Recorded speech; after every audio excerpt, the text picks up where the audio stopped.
गणानां त्वा गणपतिगुं हवामहे कविं कवीनाम् उपमश्रवस्तमम् ज्येष्ठराजं ब्रह्मणाम् ब्रह्मणस्पतः आनशृण्वन्नोतिभिः श्रीदसादनम् ॐ गं गणपतये नमः।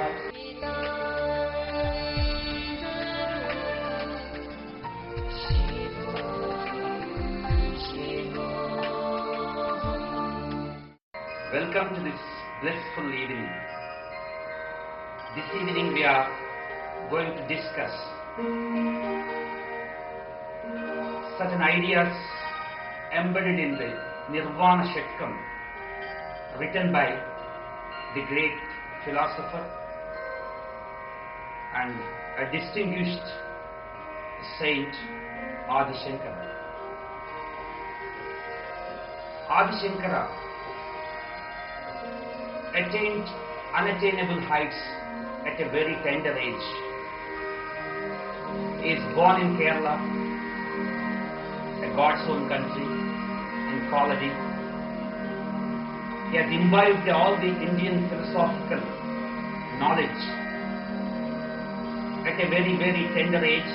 Philosophy is not an old man's business or retired man's business, but we need a philosophy along with a material, emotional, intellectual life. We should, have the knowledge of the spiritual field just to balance our life.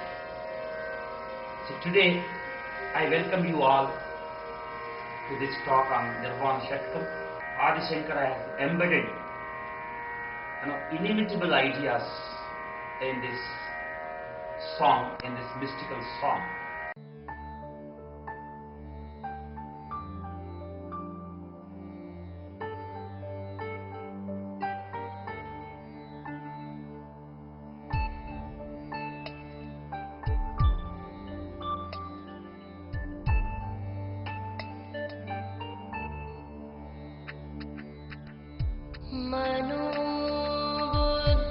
मनोबुद्ध्यहंकार चित्तानि नाहं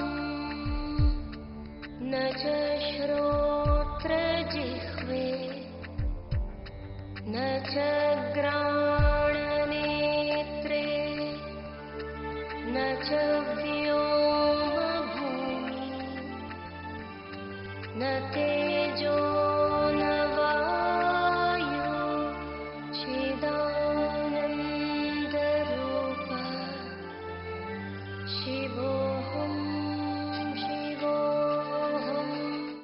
Adi Shankara says, he is not the mind, he is not the decision-making faculty, he is not the intellect, he is also not the ego. Manaha, buddhi, ahankara, naham. Just think, the mind, decision-making faculty, ego and the intellect, these four are the levels of human awareness. All these four levels are reflected on chitta, which we call a consciousness. So without these four levels of our personality, we just can't survive in the active material world. It's literally impossible. But the great Acharya says that he is not the mind. He detached himself from the mind. He detaches himself from the very vital decision-making faculty. And also, he goes far away from the ego, which we patronize so dearly, because without ego, we just can't live a moment.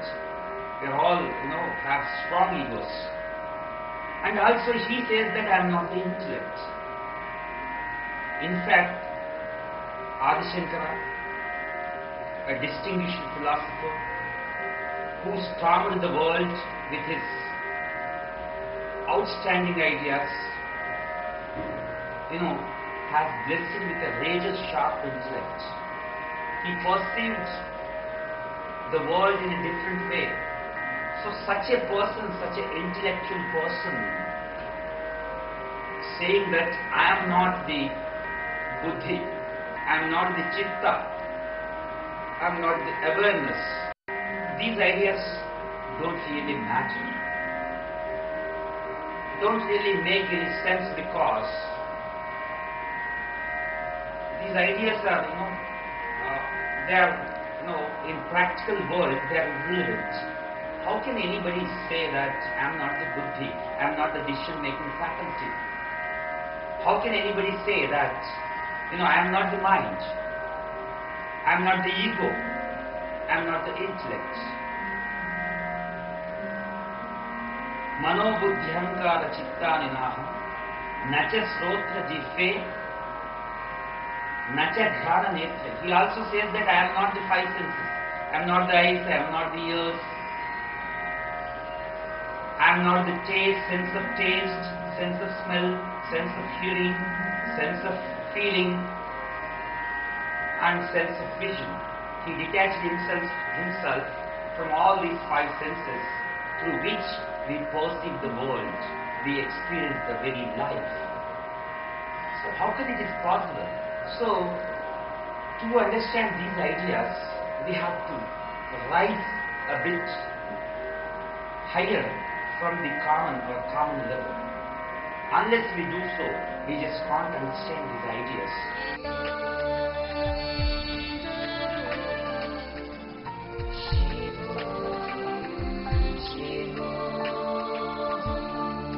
Mind and body complex is inseparably interrelated phenomena.